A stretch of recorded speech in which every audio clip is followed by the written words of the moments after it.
Boa tarde, vamos começar aí a nossa aula de número 6, falando um pouquinho sobre equilíbrio físico, né? E quando a gente pensa em equilíbrio físico, para tentar contextualizar, né, essas informações que a gente vai passar hoje nessa aula, é interessante falar sobre um dos equilíbrios físicos mais importantes da Terra, que é o ciclo geológico, não, o geoquímico da água. A água, ela na superfície terrestre, ela sofre o processo de evaporação e depois no processo de condensação pelas chuvas, né? Se a gente pensar hoje, a água é um tema muito importante, né? E a água na superfície do planeta Terra, né? Ela está na ordem de 1,4 vezes 10 a 12 quilos de água, né? Se a gente fizer um cálculo aproximado aí, né? Dividindo pela quantidade de habitantes na Terra hoje, né? Nós temos por volta de 300 mil toneladas de água para cada habitante, né? Mais ou menos isso, né? Então não existe a falta de água.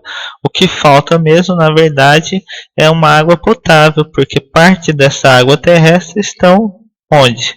Está no mar, né? E o mar, ele não é considerado água potável, em virtude da presença de vários solutos, né, que modificam as propriedades físico-químicas da água.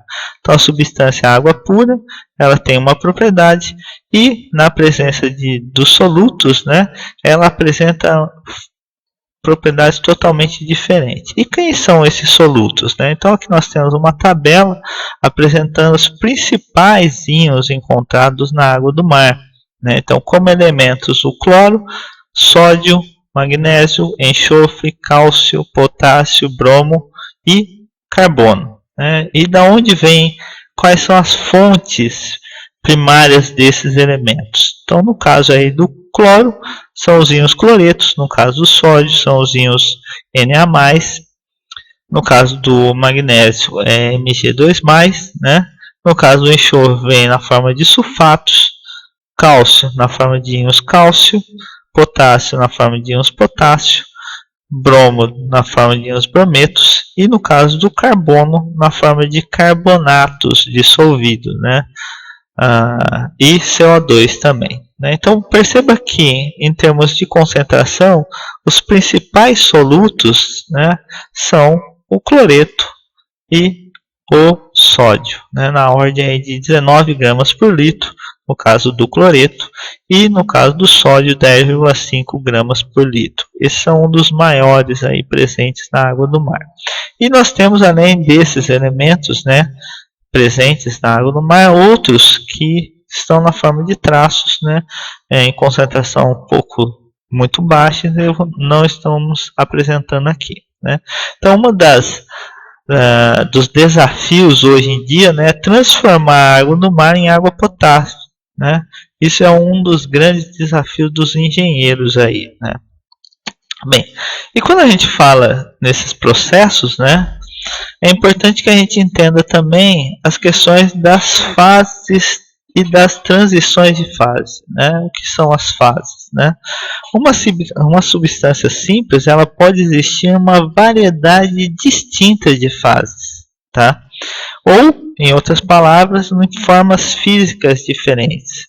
Então a matéria, ela se encontra hoje, né, que nós conhecemos bastante, em três fases distintas, que são sólido, o líquido e o gasoso. No caso da água, a forma gasosa nós chamamos de forma de vapor, tá? E no caso do sólido, né, o sólido ele tem uma característica, ele em algumas vezes nós podemos encontrar os sólidos em formas diferentes, que nós chamamos de formas alotrópicas. Por exemplo, no caso do diamante e o grafite, que são formas alotrópicas do carbono, e essas formas, tanto o diamante quanto o grafite, são naturais, né? A gente consegue encontrar na natureza. Já o fluoreno é uma forma artificial, né, do estado sólido do carbono, tá?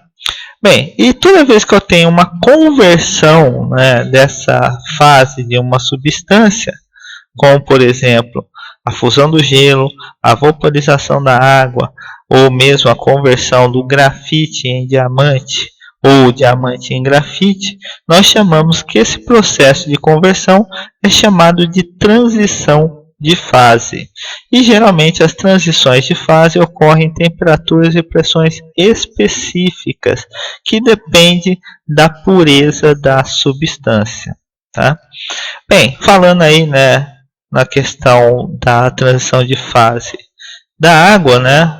Por exemplo, da passagem de água no estado líquido para água no estado de vapor, nós podemos encontrar uma propriedade muito interessante, que é chamada pressão de vapor. Tá? Então, para entender a pressão de vapor, vamos fazer o seguinte experimento. Então, imagine uma coluna de mercúrio, né, como o experimento de Torricelli, né, onde a partir desse experimento ele determinou qual que era a pressão atmosférica, né. Nesse experimento ele pegou um recipiente que continha aí no seu interior mercúrio, e nesse experimento ele colocou o mercúrio dentro de um tubo e deixou que esse sistema entrasse em equilíbrio. Ele percebeu que essa coluna de mercúrio aqui tinha uma altura de 760 milímetros. Tá? Daí então vê que a pressão atmosférica é igual a 760 milímetros de uma coluna de mercúrio. Então perceba que aqui nesse espaço aqui nós temos um vácuo, né? Foi quando o recipiente foi virado, né? E aí ficou uma folga aqui. Essa folga representa o vácuo, tá? Bem, agora imagine que dentro desse espaço aqui, eu coloque uma quantidade X de água. Por exemplo, 1 ml de água, tá? Sobre a superfície do mercúrio. Tá? Você vai perceber que, com o passar do tempo, essa coluna de mercúrio ela vai tomar uma distância agora diferente da anterior, onde tinha vácuo. Tá? Ou seja, existe alguma coisa aqui dentro que está forçando a minha coluna a descer para o interior do recipiente. Tá? E aí a coluna agora de mercúrio é menor. Então diminuiu a pressão atmosférica? Não. Significa que tem, além do vácuo aqui, alguém fazendo uma pressão sobre essa coluna e forçando ela para baixo. Tá?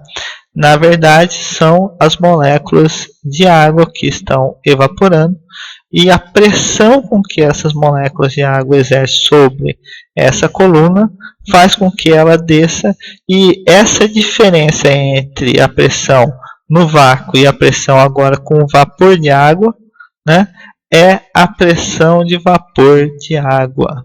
Tá? Bem, além disso, nós podemos fazer um outro experimento. Além de colocar água, modificar a quantidade de água presente aqui. Então aqui eu tinha 1 ml, agora eu tenho 10 ml de água. Perceba que a pressão não alterou, ou seja, essa é uma outra observação, né? Que a uma dada temperatura fixa, o vapor exerce uma pressão característica independente da quantidade de água presente. Tá? Bem, agora vamos imaginar esse sistema aí, né, dessa vaporização e condensação. Esse sistema, quando eu tenho a água evaporando e a água condensando, ele entrou em equilíbrio. Mas esse equilíbrio é um equilíbrio de que maneira? A gente observa que esse equilíbrio é dinâmico. O que significa um equilíbrio dinâmico? Significa o seguinte, que eu tenho lá a quantidade de água, as moléculas evaporam, estão aqui representadas por uma bola vermelha, cada bola é uma molécula de água. Então, conforme essa água evapora, vai para o estado do vapor, eu tenho uma certa velocidade de evaporação aqui. Contudo, no outro extremo, parte das moléculas de água que estavam na forma de vapor volta para o estado líquido. Tá? Quando a velocidade de evaporação se iguala à velocidade de condensação, o que nós temos é um equilíbrio entre as fases de transformar a água no estado líquido para a água no estado gasoso. E esse equilíbrio é representado por essas setas, né? Uma seta igual tanto para um lado quanto para o outro lado da equação. E ele é dinâmico porque não significa que o meu processo parou de ocorrer. Significa que ele continua ocorrendo, contudo, em velocidade constante. Então, eu não consigo observar variação da quantidade de água presente na minha superfície. E por isso que, independente da quantidade de água presente, sempre eu vou ter a mesma pressão de vapor na mesma temperatura. Tá? Outra coisa importante, né, quando a gente trabalha com líquidos, né, é que líquidos que têm pressão de vapor alta em temperaturas ordinárias são ditos serem voláteis. Isso é natural, né? Quanto mais volátil a substância, maior é a pressão de vapor, ou seja, maior é a quantidade de moléculas que vão estar presentes na fase de vapor, né? Ou na fase gasosa. Aqui uma tabelinha representando aí alguns valores de pressão de vapor a 25 graus de algumas substâncias. Por exemplo, o benzeno tem um valor de 94,6 milímetros de mercúrio, pressão. A água tem um valor de 23,8. O metanol, um valor de 122,7. E o etanol, 58,9. Tá? Então agora a gente já pode definir o que é pressão de vapor. A pressão de vapor de uma substância é a pressão exercida pelo vapor de uma substância quando o vapor e sua fase condensada estão em equilíbrio dinâmico. Tá? Uma outra característica interessante da pressão de vapor, que a gente pode até observar aqui através dessa tabela, é a questão das interações, né? Quando é que um líquido vai ter maior pressão de vapor ou outra menor pressão de vapor? A gente pode entender isso também com as forças intermoleculares. Por exemplo, as forças de Van der Waals, as forças de dipolo induzido, né? As ligações do tipo hidrogênio, né? Ligações de hidrogênio. Todas essas interações podem favorecer ou não que um líquido tenha maior ou menor pressão de vapor. Tá? É óbvio que a gente pode entender da seguinte maneira: se uma substância, por exemplo, água, que tem na sua estrutura O, oxigênio, E, H, hidrogênio, ele vai formar ligação de hidrogênio. E, consequentemente, as moléculas de água vão estar interagindo mais fortemente no estado líquido. Então, a energia que eu preciso para que ela vá para o estado gasoso é maior. Consequentemente, a pressão de vapor vai ser menor, né? Porque eu vou ter moléculas mais no estado líquido do que no estado gasoso, tá? Porque ela tem uma interação, né? Por causa da ligação de hidrogênio. Ou se uma substância ela apresenta polaridade e outra substância é apolar, é lógico que a substância polar vai ter interações mais fortes, né, entre elas, consequentemente a pressão de vapor vai ser menor.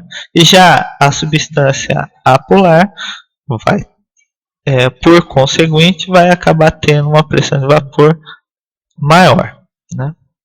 Bem, vamos então aplicar esse conceito num exemplo, né? Vamos predizer a pressão de vapor de um determinado líquido. Por exemplo, aqui eu tenho na temperatura ambiente, né, duas substâncias que são idênticas em termos de estrutura,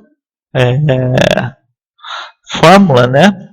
A estrutura geométrica é diferente, mas a fórmula dela é igual, que é o cis-dibromoeteno e o trans-dibromoeteno. Então perceba que ele tem a mesma quantidade de carbono, a mesma quantidade de hidrogênio, a mesma quantidade de bromo, né?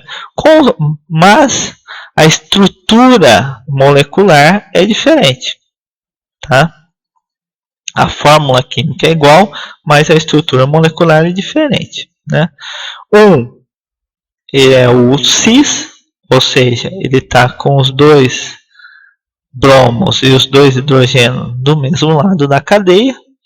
E o outro é o trans, onde cada átomo está posicionado no seu contrário, né? Consequentemente, a gente percebe já de início que uma molécula é polar e a outra é apolar, tá? Ou seja, aquela que apresenta polos, por exemplo, o cis de brometeno, né? Ela vai ser polar, ela vai interagir uma com a outra, né? Vai formar de polo.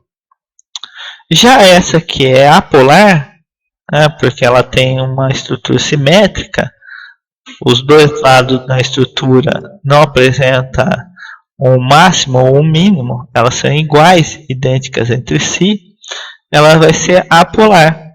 Então eu já posso dizer o seguinte, que a substância, qual delas tem a maior pressão de vapor? Aquela que é apolar, porque a polar vai interagir menos, vai evaporar mais e consequentemente a pressão de vapor será maior. Então o A-trans tem uma pressão de vapor maior do que a forma cis. Tá? Então é isso aí, obrigado, vamos para a próxima aula.